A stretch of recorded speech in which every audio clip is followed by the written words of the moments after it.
¿Dónde más iré, Dios? ¿Dónde más iré? Tienes palabras de vida eterna. ¿Dónde más iré, Dios? ¿Dónde más iré? Tienes palabras de vida eterna. ¿Dónde más iré, Dios? ¿Dónde más iré? Tienes palabras de vida eterna. ¿Dónde más iré, Dios? ¿Dónde más iré? Tienes palabras de vida eterna. A la palabra del Señor. Romanos capítulo 14. Comenzamos hoy, versículo 1 al versículo 12. Lea conmigo y luego mantenga su Biblia abierta para seguir juntos la exposición bíblica. Romanos capítulo 14, versículo 1 al versículo 12. Dice así la palabra del Señor. Recibid al débil en la fe, pero no para contender sobre opiniones. Porque uno cree que se ha de comer de todo, otro que es débil come legumbres. El que come, no menosprecie al que no come. Y el que no come, no juzgue al que come, porque Dios le ha recibido. ¿Tú quién eres que juzgas al criado ajeno? Para su propio Señor está en pie o cae, pero estará firme, porque poderoso es el Señor para hacerle estar firme. Uno hace diferencia entre día y día, otro juzga iguales todos los días. Cada uno está plenamente convencido en su propia mente. El que hace caso del día, lo hace para el Señor. Y el que no hace caso del día, para el Señor no lo hace. El que come, para el Señor come, porque da gracias a Dios. Y el que no come, para el Señor no come, y da gracias a Dios. Porque ninguno de nosotros vive para sí, y ninguno muere para sí. Pues si vivimos, para el Señor vivimos, y si morimos, para el Señor morimos. Así pues, sea que vivamos o que muramos, del Señor somos. Porque Cristo para esto murió y resucitó y volvió a vivir, para ser Señor así de los muertos como de los que viven. Pero tú, ¿por qué juzgas a tu hermano? O tú también, ¿por qué menosprecias a tu hermano? Porque todos compareceremos ante el tribunal de Cristo. Porque escrito está, vivo yo, dice el Señor, que ante mí se doblará toda rodilla y toda lengua confesará a Dios. De manera que cada uno de nosotros dará a Dios cuenta de sí. Oramos. Bendito Señor, te damos gracias por esta hermosa reunión que nos has regalado. Hemos podido disfrutar del tiempo de la escuela, la predicación del Evangelio. Hemos podido adorar y exaltar tu nombre por medio de las canciones preciosas, por medio también del tiempo de la lectura, por medio de bendecir las ofrendas. Hemos podido ofrendar. Hemos podido también tener comunión con los hermanos, todos hemos podido también orar y realmente todo es por tu gracia que nos permites hacerlo. Bendecía ahora este tiempo de la exposición bíblica, que podamos entender estas verdades universales que vamos a ver junto con sus implicaciones prácticas, para que al entenderlas correctamente podamos creer en ellas y porque por medio de creerlas luego podamos obedecer para que esto edifique cada uno de nuestras vidas. Señor, te ruego que me ayudes, me asista en este tiempo, que pueda predicar con claridad, con sencillez, en el poder de tu Espíritu Santo, que pueda hacerlo de una manera con gracia, con fidelidad al texto y que vos seas honrado delante de la iglesia y que seas exaltado ahora y cada momento. Pido todo esto en el nombre de Jesús. Amén. El título del sermón es La salvación nos impulsa a andar en unidad. Recíbanse mutuamente. Voy a hacer la primera parte. Hay un famoso dicho que en ocasiones la gente menciona, quizás en algún momento vos lo dijiste. El dicho es, hay de todo en la viña del Señor. Esta referencia, algunos la usan para hablar de que uno puede llegar a encontrarse con diferentes clases de personas y también de situaciones muy distintas, ¿no? A veces se encuentra con cada uno y dice esto, ¿no? Digamos que hay algo de verdad en esta frase si también la relacionamos con lo que pasa en muchas congregaciones evangélicas. Realmente, ¿no? Si hacemos un análisis de los miembros de la iglesia local, de cada iglesia local, podemos notar que por lo general las personas son bien distintas unas de otras. Diferentes edades, diferentes orígenes de su vida, de dónde vienen, diferentes trasfondos religiosos. Incluso, bueno, acá nuestra iglesia local nos pasa, diferentes nacionalidades. Le dan entonces gran diversidad de matices a los creyentes que componen cada congregación. Ni hablar además de que cada uno, como hemos escuchado hoy también en un momento, recibe de parte de Dios diferentes dones y funciones y hasta una gracia y una fe determinada diferente a la hora de ejercer esos dones. A esto también se le suman, ¿no?, más allá del contexto que tengamos, las costumbres, las ideas, los proyectos personales y demás hierbas que hace que cada miembro razone y piense algunas cosas de diferente manera que los demás. Incluso ante un mismo hecho, el análisis que cada uno puede hacer de lo que están aquí puede variar, dando también lugar a otro famoso dicho, ¿no? Cuando a veces analizan las cosas, a algunos les gusta ver el medio vaso lleno y a algunos les gusta ver más bien el medio vaso vacío. Depende de cada uno cómo lo analiza. Ahora, a veces puede surgir la duda, ¿no? Esto también, ¿no?, en esto de gustos y preferencias, ¿se relaciona con nuestra fe cristiana? Bueno, creo que no. En realidad, los temas doctrinales esenciales que cada creyente genuino cree y abraza es semejante al de los otros, porque en verdad nuestra fe no es subjetiva o determinada por los gustos personales de cada uno, sino que en ese caso se basa en la verdad sólida y absoluta de las Escrituras. Ahí no hay gustos subjetivos en cuanto a eso.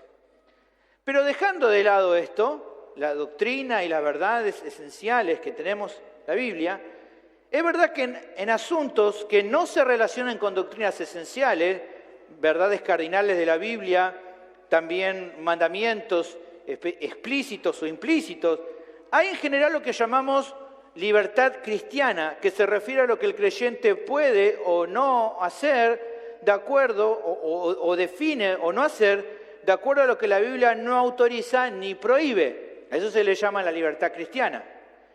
Y es ahí donde justamente nos encontramos con un probable foco de conflicto en las diferentes variantes de este tema de la libertad cristiana. Cuando hay libertad cristiana, en ocasiones esa libertad se torna en discusiones entre los que no quieren hacer algo y los que sí quieren hacer algo. O los que, por ejemplo, algo les gusta muy poco o no les gusta nada. O están los que algo no les gusta, pero aceptan a los que sí les gusta o no le aceptan nada. Están aquellos a los que les gusta algo y se enojan cuando otros les marcan su desagrado o también ellos desprecian al otro por ser tan cerrado en que no le guste lo que a él le gusta. Están aquellos a los que algo les gusta o no y buscan imponerle al otro bando de que también pasen para su lado. He dado simplemente algunas variantes, ¿no?, pero seguramente a uno se le debe ocurrir alguna más, ¿no?, diferentes variantes en esto de la libertad cristiana. Bueno, algo de esto acontecía en el contexto de la iglesia en Roma, en donde miembros de la congregación estaban teniendo conflictos en cuanto al uso de su libertad cristiana. Esto estaba ocasionando problemas que evidentemente, si no eran tratados, iban a perjudicar a toda la iglesia, no solo en la unidad que ellos debían guardar, sino también en el testimonio de Cristo y en el mensaje del Evangelio. La Biblia es clara y el apóstol Pablo le explica en Efesios la necesidad y la importancia de, como dice en Efesios 4:3, estar solícitos en guardar la unidad del Espíritu en el vínculo de la paz. En definitiva, si la oración del Señor es que sus discípulos, la iglesia y cada iglesia local sean uno, así como Él lo es con el Padre, definitivamente esta situación no era del agrado de Dios, ni tampoco un fruto esperable en su pueblo, que peleen y tengan discusiones por temas de su libertad cristiana. ¿Se acuerdan ustedes en Juan 17, el Señor orando por su pueblo y diciendo, mas no ruego solamente por estos, al Padre está pidiendo no solo por sus 12, sino también por los que han de creer en mí por la palabra de ellos, que eso también nos involucra a nosotros. Para que, ¿cuál era su voluntad al orar? Que todos sean uno, como tú, oh Padre, en mí y yo en ti, que también ellos sean uno en nosotros para que el mundo crea que tú me enviaste. Por eso era tan necesario que los hermanos allí en Roma pudieran prestar atención a esta exhortación que arranca con esta sección, pero que en verdad se extiende durante varios pasajes subsiguientes. Mucho de este tema lo vamos a ir viendo, obviamente cuando vuelva, pero van a ser varios sermones porque es una sección larga que arranca en el capítulo 14, que es todo el capítulo 14, y una buena parte también del capítulo 15. Es toda una unidad larga de la cual vamos a ir viendo diferentes temas. Pero que incluso también se relacionan no solo entre sí de acá para adelante, sino también con algo que ya veníamos observando anteriormente. Algo que empezamos a ver también en parte en el capítulo 12.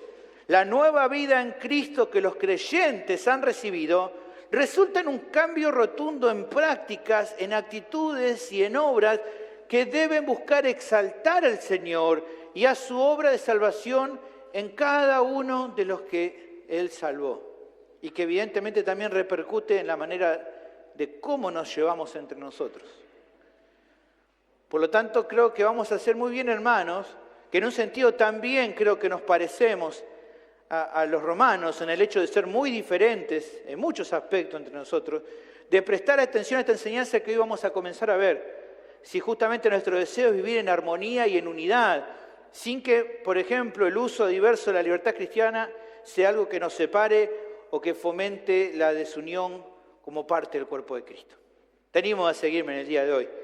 El tema del sermón entonces es el siguiente: en virtud de su nueva vida en Cristo, los creyentes deben recibirse mutuamente sin que su libertad cristiana sea motivo de disputas entre ellos. Este es el tema. En virtud de la nueva vida en Cristo que los creyentes tienen, ellos deben recibirse mutuamente unos a otros sin que el tema de la libertad cristiana sea una razón en que ellos los lleve a disputar, a pelearse. ¿Por qué? Bueno, el pasaje, el texto da 4 motivos de por qué deben recibirse mutuamente, de los cuales por razones de tiempo íbamos a ver solamente el primero. ¿Está bien? ¿Me siguen? ¿Estamos bien? Allá al fondo están bien, están fresquitos. Acá hace un poquito de calor, pero allá está bien. Estamos bien, me siguen entonces. Vamos a ver entonces la primera razón y la única que vamos a ver en el día de hoy. Versículo 1 al 3 encontramos la primera razón. Los creyentes deben recibirse, se reciben unos a otros. ¿Por qué? Porque Dios los recibió a cada uno de ellos. Esta es la primera razón. Versículo 1 al 3. El pasaje comienza con una exhortación directa que es la base de toda esta sección. O sea, se relaciona con todos estos versículos que hemos leído del 1 al 12. Miramos aquí el versículo 1. Dice: recibid al débil en la fe, pero no para contender sobre opiniones. ¿Qué significa esto? Esto que está hablando aquí. Bueno, creo que es muy importante al menos analizar 2 cuestiones de entrada que son importantes para poder interpretar correctamente lo que se está pidiendo, y también nos va a dar como un contexto a todo lo que vamos a ver después. Lo primero, creo que es importante, es comprender el contexto de lo que estaba pasando en aquel lugar allí en Roma, para que entonces se pueda entender por qué el apóstol manda hacer lo que dice aquí y más adelante. Ya hemos mencionado en otras ocasiones que la iglesia en Roma no fue fundada por Pablo. Probablemente se cree que por hermanos judíos que en aquella época de Pentecostés, al conocer al Señor, luego fueron allá a Roma, y entonces fue fundada evidentemente por hermanos de origen judío que en este mandato de predicar el Evangelio y hacer discípulos empezaron a evangelizar a gentiles, o sea, gente pagana, los cuales al convertirse a la fe se unieron a la congregación. Luego de algunos años, por decreto del emperador Claudio, los creyentes de origen judío tuvieron que salir de Roma, y la iglesia local en Roma quedó compuesta solo por cristianos de origen gentil. Solamente un poquito de información podemos encontrar ahí en Hechos capítulo 18, versículo 2, donde se nos cuenta un poquito de esto. Dice: Pablo halló un judío llamado Aquila, natural del Ponto, recién venido de Italia, con Priscila su mujer, por cuanto Claudio, este emperador, había mandado que todos los judíos saliesen de Roma. Esto es justamente información histórica. todos los judíos tuvieron que salir de Roma por este decreto. Tiempo después, algunos años después, a los hermanos de origen judío se les permitió volver a Roma, pero a partir de ese momento el escenario de la iglesia cambió. Quienes al comienzo de la iglesia eran la mayoría, que eran los judíos, ahora en el grupo menor, la mayoría eran más bien gentiles. Ahora, ¿cuál era el conflicto? Bueno, que los hermanos de origen judío tenían tradiciones que todavía respetaban, aunque ellos no las consideraban necesarias para su salvación, como el comer cierta clase de alimentos, tener cierta dieta o guardar otros ritos del judaísmo, como guardar ciertos días en el año, que los hermanos de origen gentil no practicaban ni querían hacerlo. ¿Está bien?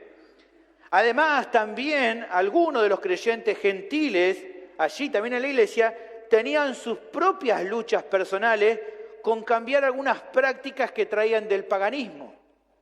Estaban en medio de esta situación. Las disputas entonces originaron en que algunos se sentían ofendidos porque otros no seguían sus costumbres y querían buscar imponerlas. Y lo mismo pasaba con el otro bando, que medio que tildaban de legalistas a los hermanos por querer obligarlos a respetar costumbres de antaño o por mirarlos mal, por no privarse de algunas cosas que ellos por motivo de conciencia se restringían a sí mismos. Un comentarista bíblico hablando de este contexto dice, en la iglesia primitiva, muchos judíos que vinieron a la fe en Cristo eran incapaces de descartar las leyes y prácticas ceremoniales en las que habían sido enseñados desde la niñez, en especial los ritos y prohibiciones que el Señor mismo había instituido en el Antiguo Pacto.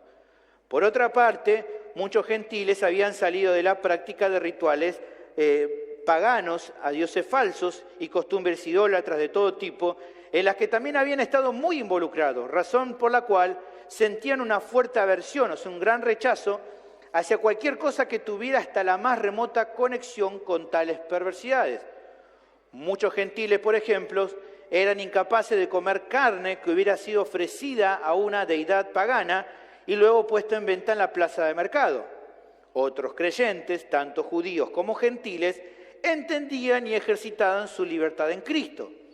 Los creyentes judíos maduros se daban cuenta de que, al acogerse bajo el nuevo pacto en Cristo, los requisitos ceremoniales de la ley mosaica ya no estaban en vigor. Los creyentes gentiles maduros entendían que la idolatría era una maldad espiritual sin efecto alguno en cosas físicas como la carne comestible que pudiera haber sido utilizada en un culto idólatra. Así que este era el contexto de la situación, el conflicto que se estaba dando dentro de la iglesia en Roma. Así que eso por un lado, entender el contexto de lo que estaba pasando para poder entender por qué Pablo va a enseñar esto. La segunda cuestión a considerar muy importante, y lo vemos aquí reflejado en este versículo 1, era entender de quiénes hablaba Pablo, quiénes eran las personas a los que Pablo los llama débiles en la fe. ¿Quiénes eran estas personas? En virtud de lo que vamos a ver durante todo este pasaje y lo que sigue después, Pablo se está refiriendo a aquellos hermanos que no tenían todavía el entendimiento suficiente para comprender que restringirse de ciertas cosas no era ni malo ni bueno, sino parte de su libertad cristiana, y que por lo tanto no tenían que entrar en conflicto con aquellos que hicieran o no lo que a ellos les parecía correcto o incorrecto. Incluso tampoco podían entender que ahora ya eran libres para cambiar ciertas costumbres del pasado o dejar de limitarse en cosas, si así lo deseaban, ya que al hacerlo no estarían fallando a Dios por eso. Como expresa también un comentarista, ¿no?, hablando de este concepto de débiles en la fe, aquellos que todavía tenían en sus vidas una fuerte influencia favorable o desfavorable de sus antiguas creencias y prácticas religiosas, eran débiles en la fe porque no entendían su libertad en Cristo. El término débil es la traducción de una palabra que sugiere una condición temporal. El texto griego que acompaña la palabra fe, que va unida, indica que Pablo no estaba hablando de hermanos que sean débiles en su confianza o fidelidad espiritual, sino en el entendimiento de la verdad plena del mensaje del Evangelio. El apóstol no estaba hablando de diferencias doctrinales o morales. En relación a esto, advirtió con severidad, por ejemplo, a los Gálatas, en Gálatas capítulo 1, versículo 8, más si aún nosotros o un ángel del cielo os anunciara otro evangelio diferente del que os hemos anunciado, sea anatema. Al decir débil en la fe, tampoco se estaba refiriendo a los judaizantes, aquellos judíos que se habían infiltrado en la iglesia para insistir en que un gentil no podía venir a Cristo sin estar circuncidado y que por lo tanto los creyentes, tanto judíos como gentiles, debían observar la ley mosaica, sino que estaba hablando de creyentes, judíos o gentiles, que fueran débiles en su entendimiento de y la manera de vivir su fe verdadera en Jesucristo. Así que aquí ya tenemos un poco de contexto de la situación que estaban viviendo y entender a quién se refiere con débiles en la fe. Ahora, habiendo aclarado estas cosas, creo que podemos volver a considerar la exhortación y buscar interpretar lo que se está pidiendo. El texto, versículo 1, decía, reciban a los que son débiles en la fe, pero no para contender con sus opiniones. Ya tenemos el contexto, ahora veamos parte por parte lo que dice aquí para ver y entender lo que se manda. Lo primero es notar, o que podríamos pensar en este versículo 1, es ¿a quiénes se le da esta directiva? ¿A quién se le está pidiendo esto? Aunque no lo menciona, de manera implícita, se le está dando esta orden a los que serían el otro grupo que no son los débiles en la fe. Porque aquí está pidiendo reciban a los débiles en la fe. ¿Está bien? O sea que se lo estaría pidiendo, por así decirlo esto, a los que son fuertes en la fe. A los que son fuertes en la fe le está pidiendo reciban a los débiles. Ahora la duda podría ser, pero pastor, el texto, o usted dijo que el tema era, la exhortación era para todos. ¿Por qué de entrada entonces esto está dirigido a un solo grupo? ¿Que tienen coronita los débiles en la fe? No, no es eso. Ahora después voy a hablar a los dos grupos por igual. Pero de entrada la respuesta es simple. El apóstol se dirige primero a los miembros fuertes porque obviamente si son más fuertes en la fe, ellos estaban equipados para entender mejor la directiva como para ser más comprensivos con los otros. Si supuestamente son más maduros, tienen que ser más comprensivos con los que son más débiles. Por eso está dirigido primeramente a ellos. Lo segundo que podemos ver es que el verbo, como estamos viendo, está en un modo imperativo. O sea, no era una recomendación, no era algo opcional para los hermanos cumplir con esto que lo pedía, sino que era algo que tenían que obedecer. O sea que no cumplir con este mandamiento era evidentemente pecar. En tercer lugar, podemos meditar en la acción que se pide. ¿Qué es lo que se le está pidiendo a los fuertes en la fe? ¿Qué se les manda? A recibir. Aquí el verbo en el original para recibir es proslambano, que es la idea de aceptar o recibir a alguien de una buena manera. O sea, recibir de manera consciente y voluntaria a otro con agrado y con gran hospitalidad. No es recibir así nomás, es recibir bien, con alegría a otro. En Hechos 28:12 nos ilustra un poco esta palabra. Allí Pablo y el grupo misionero llega a una isla donde los nativos lo reciben y fíjense lo que dice, los naturales nos trataron con no poca humanidad. Esto quiere decir, Lucas está diciendo, nos recibieron re bien, porque encendiendo un fuego nos recibieron a todos. Aquí se utiliza proslambano, a causa de la lluvia que caía y del frío. ¿Ven? Los reciben de una muy buena manera, con mucho agrado y los ayudan. Así que esto en cuanto a la palabra, proslambano. En tercer lugar, en nuestro versículo, vemos el versículo 1, se nos dice también la actitud correcta al recibir al débil en la fe. Vimos que no es opcional, vimos a quiénes se dirige, vimos también la palabra para entenderla, pero se nos dice la actitud correcta. Debemos recibirlo no para juzgar o desacreditar su opinión personal o contenderlo por mantener algo que el que ya es maduro sabe que no hay problema con cambiar y que no tiene razón de ser que se mantenga esta idea. No es para eso. La actitud correcta no es recibirlo para decir, bueno, le vamos a cambiar la cabeza a este necio o a este tonto que no entiende cómo son las cosas. No, no es esa la actitud. Ahora, habiendo repasado estos conceptos, creo que podemos interpretar entonces qué está diciendo este versículo 1. Mira, se podría decir así: los hermanos débiles deben ser recibidos y aceptados con amor pleno por aquellos que son maduros en su vida espiritual y no buscando pelear con ellos por las opiniones que tengan respecto a su libertad cristiana. A ver, no es que la libertad de cada creyente en Cristo nunca deba discutirse con cristianos que todavía están tal vez bajo el yugo, ¿no?, de alguna inclinación o restricción religiosa o de otra índole, sino que esa discusión nunca debe hacerse, o ese planteamiento para ayudarlo a cambiar, nunca debe hacerse para buscar pelear o emitir juicios que menosprecien a estos hermanos sobre opiniones que son incoherentes, pero que son sinceras de ese hermano débil que todavía está abrazando. No es el punto de maltratarlo, discutirlo, ¿no? Quizás lo que dice no tiene razón de ser, o esta costumbre que tenga no tenga sentido mantenerla, pero aún así es honesto y no es cuestión de maltratarlo por eso. Podés ayudarlo, pero tiene que ser de una buena manera.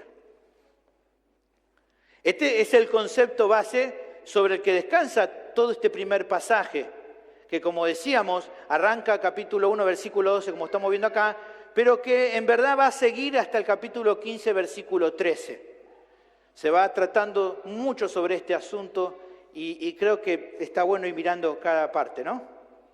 Ahora, a partir de esta declaración, de entender cuál es el precepto, la base de toda esta sección, aquí se nos dan los primeros ejemplos, los primeros dos ejemplos de las posturas de algunos miembros de la iglesia en Roma que tenían y que estaban generando parte del conflicto. Luego más adelante se va a mencionar otra, pero aquí en el versículo 2 tenemos dos ejemplos de lo que estaba pasando. Dice: porque uno cree que se ha de comer todo, otro que es débil come legumbres. Aquí tenemos los dos primeros ejemplos. El primer caso es de aquellos maduros en la fe que tenían libertad, que entendían que tenían libertad para comer de todo. Estamos libres. ¿Por qué ellos tenían esto? Bueno, porque el Evangelio del Nuevo Pacto en Jesucristo no incluye restricción en cuanto a ceremonias o dietas que se relacionen o con la ley mosaica o con cualquier otra ley.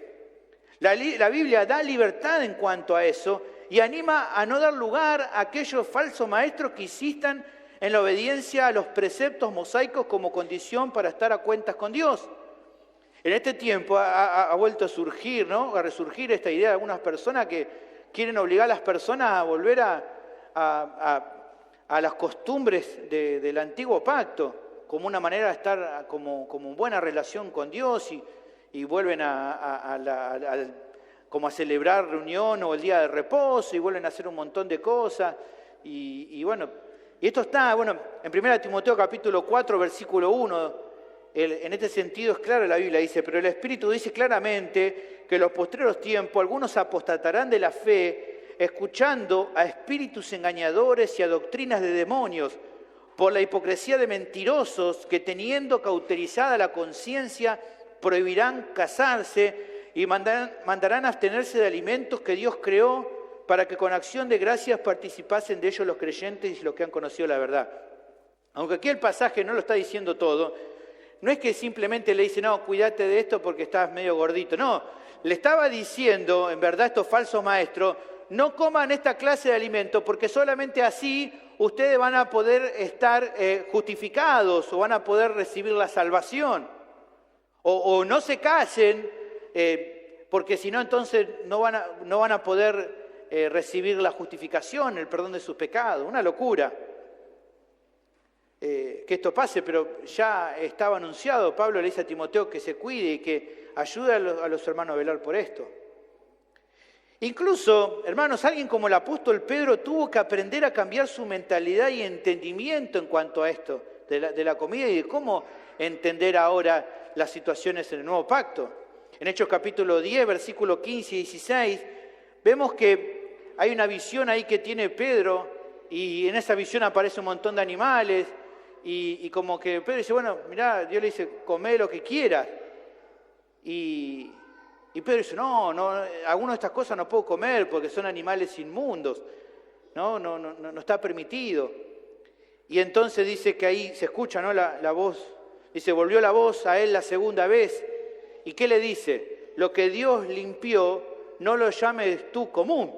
Bueno, Pedro lo entendió ya una primera vez. No, mira qué dice. Esto se hizo 3 veces. O sea, Pedro medio que no cazaba la onda como eran las cosas, ¿no? Entonces tuvo que ahí como un par de veces, ¿no? La lección más importante que Pedro aprendió de esta enseñanza fue la de considerar que entonces a ninguna persona, aunque sea gentil, debía considerarla común o inmunda. Él lo dice luego en Hechos 15:28. Pedro les dijo ahí en la casa de Cornelio, vosotros sabéis cuán abominable es para un varón judío juntarse o acercarse a un extranjero. Pero Dios tenía que cambiarle esta manera de pensar. Pero a mí me ha mostrado Dios que a ningún hombre llame común o inmundo. Evidentemente Pedro había entendido que tenía que cambiar este pensamiento en su cabeza. En el segundo caso, volviendo a nuestro texto, se encontraban algunos creyentes judíos y gentiles que se alteraban o inquietaban con respecto a consumir cierta clase de alimento, pero de acuerdo al contexto que provenían por diferentes motivos, se privaban de comer ciertas cosas. En el caso de los creyentes débiles en la fe del contexto gentil, se privaban de esto a causa de la idolatría y la inmoralidad asociadas con la práctica de sus antiguas religiones.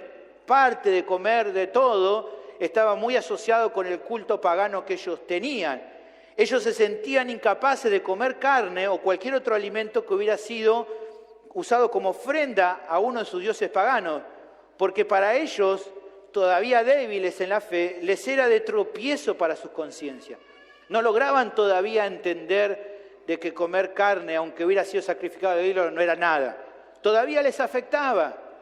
No es que se querían hacer los santitos, es que realmente les afectaba. Pablo en 1 Corintios 8:7 aclara que los hermanos, había hermanos que les estaba pasando esto, dice, pero no en todos hay este conocimiento, el hecho de que se puede comer de todo. Porque algunos, dice, habituados hasta aquí a los ídolos, comen como sacrificados a ídolos y su conciencia siendo débil se contamina. O sea, Pablo está diciendo, algunos todavía débiles, cuando comen a una situación, entonces tropiezan, como que se sienten mal, no están todavía lo suficientemente crecidos para entender que se puede comer de todo y que no hay problema con eso. Ahora, en el caso de los creyentes débiles de contexto judío, diferente a los que mencionaba recién, les pasaba algo similar a lo que mencioné con Pedro. En toda su vida habían visto cierta clase de alimentos como prohibidos o como inmundos, por lo que entonces no comían de todo. No comían cierta clase de alimentos y en particular incluso algunos débiles en la fe también le pasaba esto, decir, pero si esto fue sacrificado a un ídolo, no podría comerlo, esto es inmundo. Todos estos hermanos, ambos casos, los débiles en la fe de origen judío y de origen gentil, eran débiles en cuanto a estas cosas. En consecuencia, ¿qué hacían? Para no decir, bueno, ¿hasta dónde avanzo? ¿Qué hicieron directamente? Comer legumbres. Vamos por la más segura, ¿no? Se volvieron medio veganos, qué sé yo, no sé. Pero no comía nada para evitar cualquier riesgo de comer algo que ellos consideraban contaminados por los ídolos. ¿Qué es lo que tenía para decirle el apóstol a todos los hermanos en Roma a modo de exhortación? Bueno, lo vemos a continuación en el texto, ¿no? Pablo, podríamos decir que la hace media corta, mirá, ¿qué dice? El que come, no menosprecie al que no come. Y el que no come, no juzgue al que come. Ahora, ¿cómo se entiende, no, esta amonestación? En primer lugar, se le habla a los hermanos fuertes en la fe, los que comían de todo, les gustaba de todo. Se le mandó a qué cosa? Los que comen de todo, no menosprecien a los que no comen de todo. La palabra original para menospreciar es la palabra exoceneo. Es un término fuerte que apunta a la idea de mirar a alguien como si no tuviera ningún valor. No es solo que le causa como un poquito de malestar o rechazo, sino es un desprecio y un aborrecimiento completo. Eso le está pidiendo Pablo a los hermanos fuertes, que no hagan, que no tengan esta clase de actitud con los hermanos débiles. Alguien puede pensar, pero pastor, ¿existe la posibilidad de que un creyente llegue a este punto de desprecio con un hermano en la fe? ¿Puede ser que tan así? Miren, creo que las palabras del pastor MacArthur responden muy bien a esta duda. Parece improbable que muchos cristianos genuinos en la iglesia primitiva, fuese en Roma u otros lugares, menospreciaran a otros creyentes en este sentido extremo. Pero lo cierto es que solo se necesita un extremista para hacer daño a una congregación entera. A través de los siglos, las iglesias han estado plagadas por aquellos que en su orgullo se consideran superiores a los demás en su vida espiritual. Así que, si aquí la Biblia nos anima a ser cuidadosos, es porque puede llegar a pasar, lamentablemente. El llamado para los hermanos maduros es a no menospreciar o tratar con nada de respeto al hermano débil, que aunque puede estar errado, actúa con honestidad en cuanto a las decisiones que toma de restringirse en cosas de su libertad cristiana por considerar que no son buenas. En segundo lugar, volviendo a nuestro pasaje, vemos que dice que a los que no comen de todo, ¿qué les mandan? No juzguen a los que comen de todo.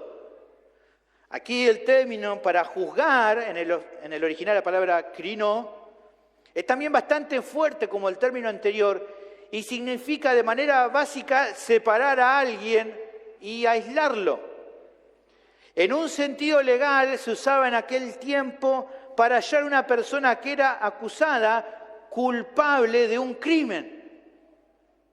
Tremendo. En este caso, el hermano que no come de todo es animado también a no maltratar a aquel que come lo que él decide no comer.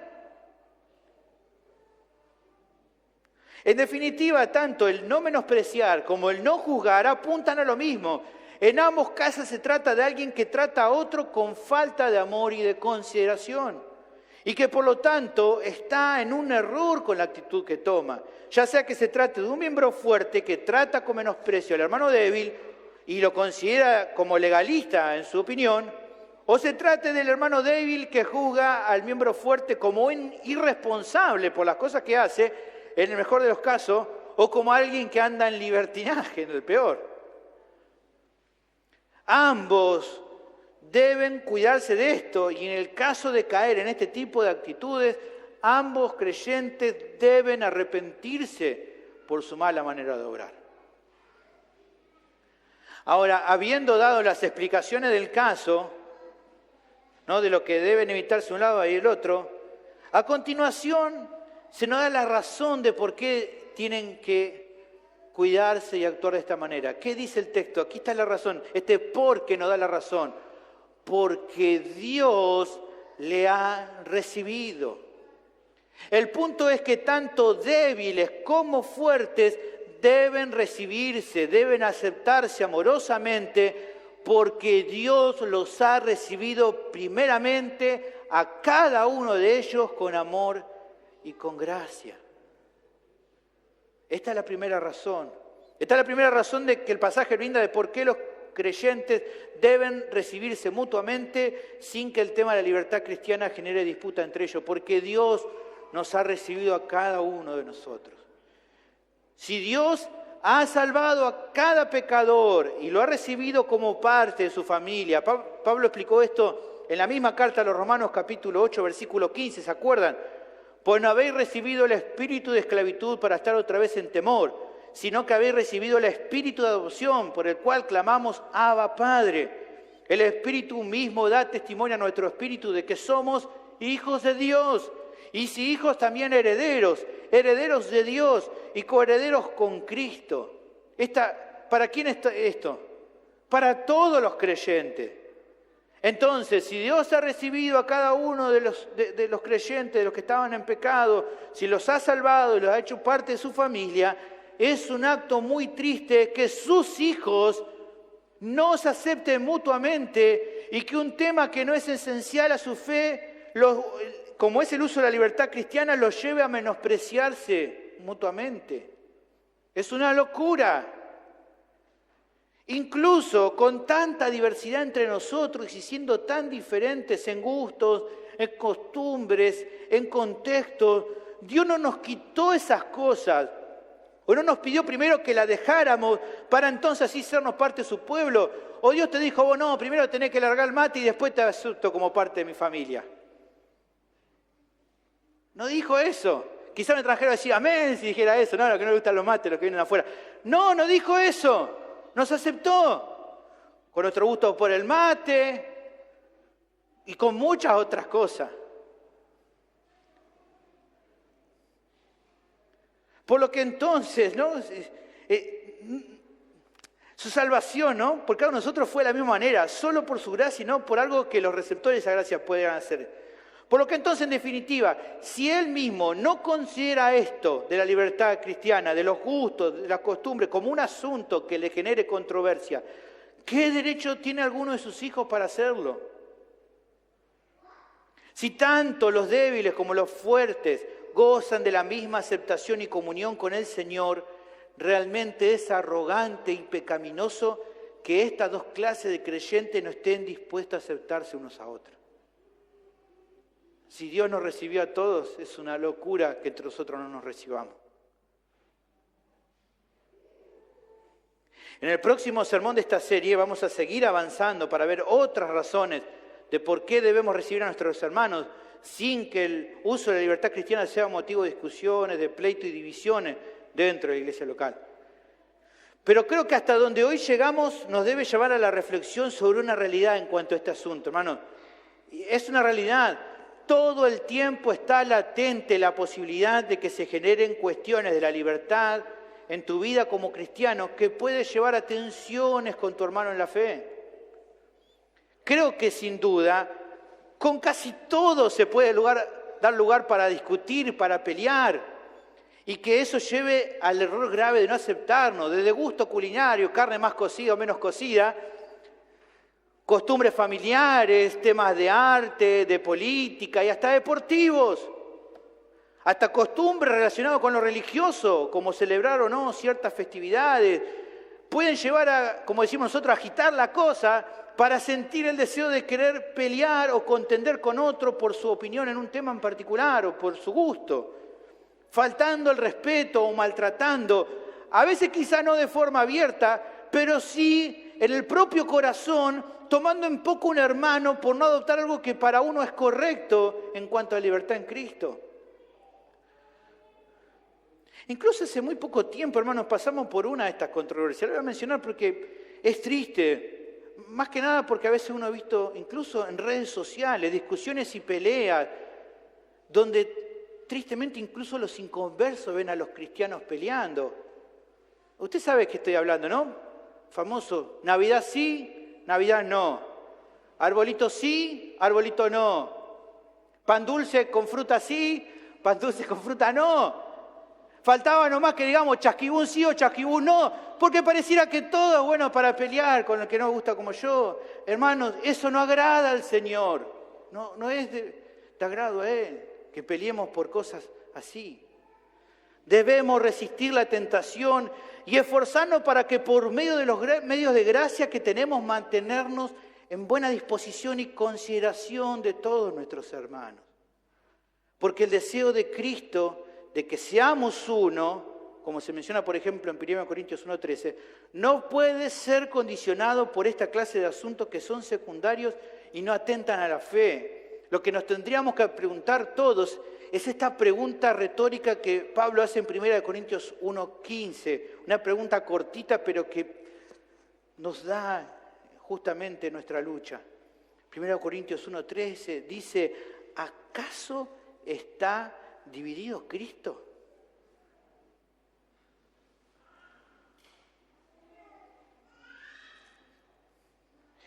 Creo que otro tema a considerar en lo que estamos viendo es la importancia de cuidar el corazón, de que cuides tu corazón, sea cual sea tu nivel de crecimiento en la fe.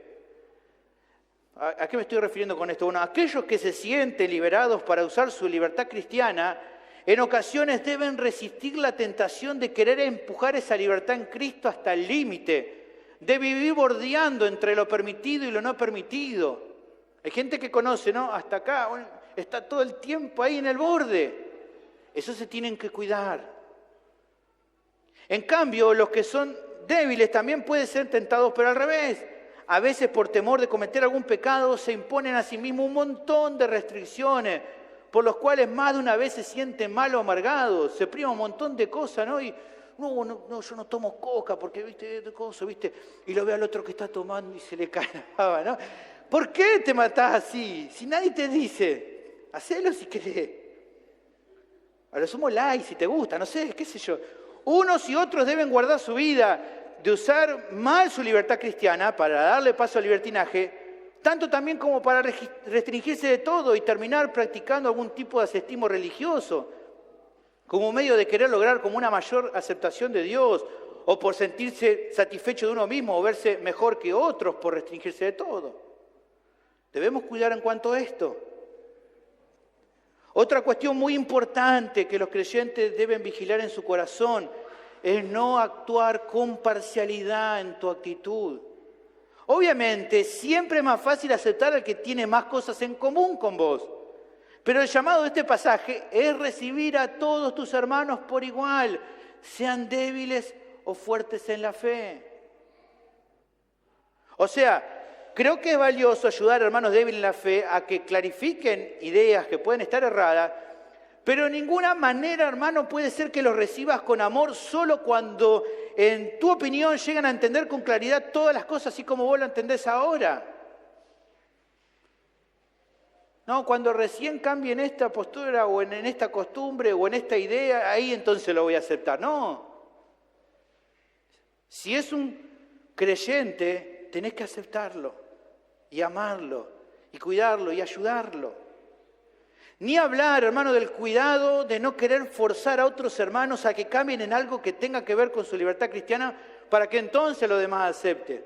No, mirá, amigo, si acá no te gusta el mate, no podés ser miembro de la iglesia. No, si acá no te gusta la carne bien cocida, no te aceptamos, ¿no? Y algunos se tienen que ir. No, de ninguna manera, no hay costumbre que tengan que cambiar para que entonces...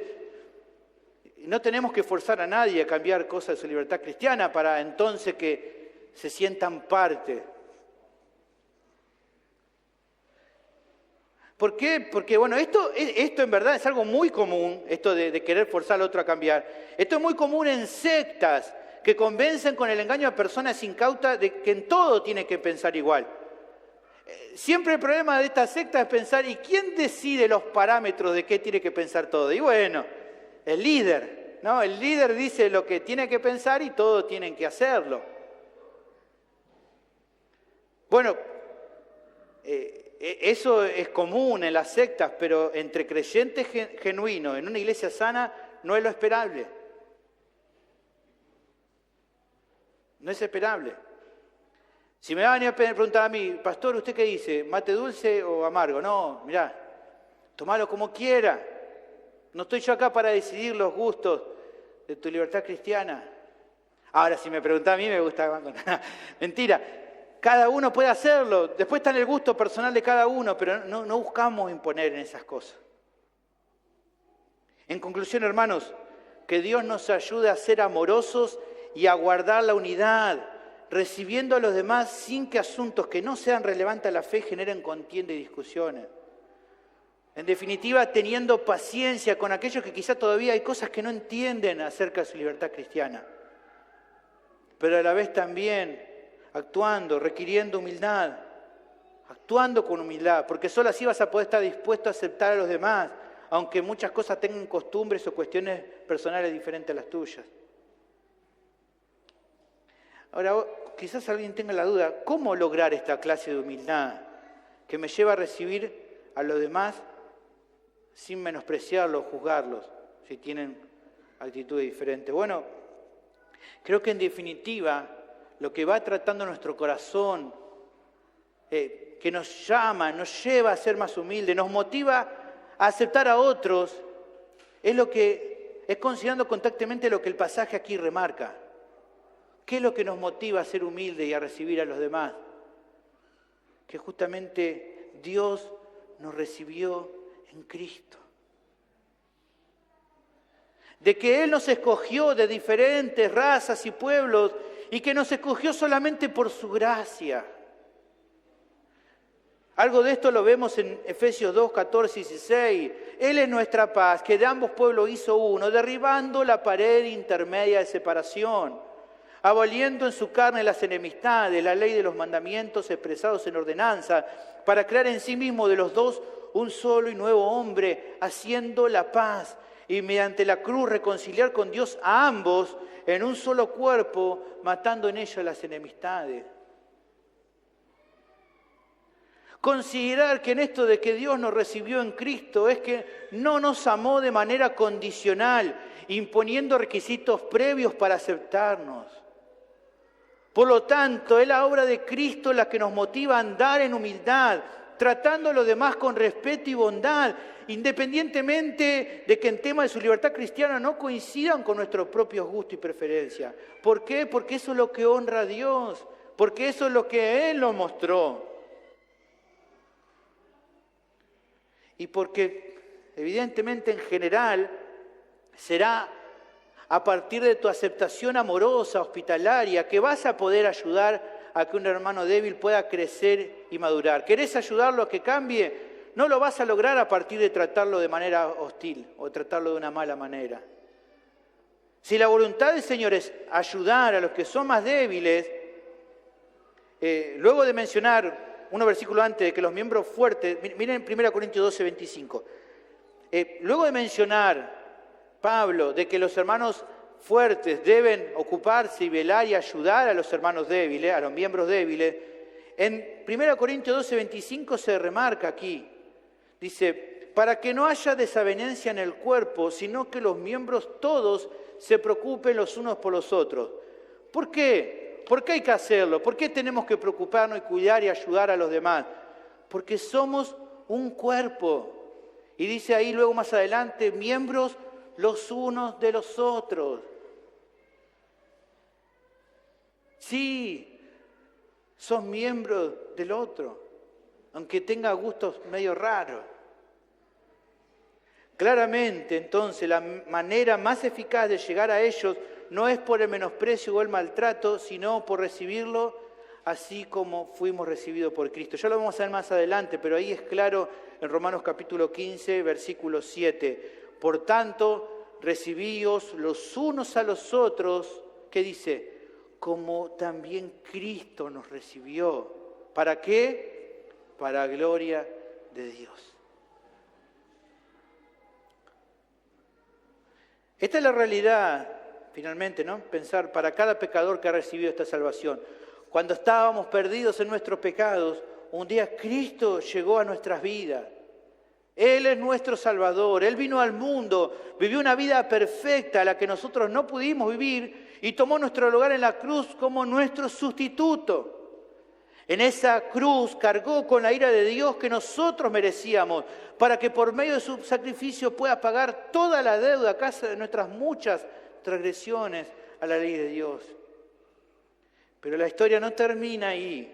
Al tercer día Jesús se levantó de la tumba con poder, demostrando que Él no era ni un mentiroso ni estaba loco, sino que realmente Él es el Salvador del mundo y el Señor sobre todos.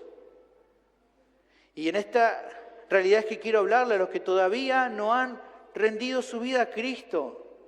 Solo en Él hay esperanza para tu vida. ¿Por qué? Porque solo Él tiene poder para salvar tu alma de la condenación. Son tus pecados los que te condenan. Y no hay nada en vos mismo que te sirva para solucionar esta situación. Si hoy partís de esta tierra, la Biblia nos muestra de que te espera el infierno eterno, donde van todos aquellos que rechazan el Evangelio de Cristo. Pero eso hoy puede cambiar. Si en esta misma tarde te arrepentís de todos tus pecados y pones toda tu confianza en la obra de Jesús en la cruz, la promesa de Dios es que hoy mismo poder recibir el perdón y la vida eterna. En definitiva, también la buena noticia del Evangelio, ¿saben cuál es? Que Él te recibe solamente por gracia, por medio de la fe. Querido oyente que todavía estás sin Cristo, hoy mismo tu vida puede cambiar para siempre. Pero tenés que venir a Jesús, por favor. Tenés que venir hoy al Salvador. Por favor, no esperes más. Bendito Señor, te doy gracias por tu palabra que nos anima, que nos habla nuestra vida, nos hace reflexionar realmente en el cuidado de poder recibirnos mutuamente así como nos has recibido en Cristo. Señor, que esto pueda obrar en nuestra vida, guardarnos de los conflictos, de las luchas entre nosotros y poder amar a cada uno de nuestros hermanos y amarlos así como Cristo nos amó. Ayúdanos a vivir en unidad, a poder dejar de lado cosas que no te agradan y podamos vivir unos con otros en amor, en armonía, guardando y cuidándonos, como es tu deseo, que seamos uno. Señor, te doy gracias por este tiempo y bendecí a continuación este momento final de alabanza, que podamos cantarte con el corazón, con entendimiento y alabar y bendecir tu nombre. En Cristo Jesús te lo pido. Amén.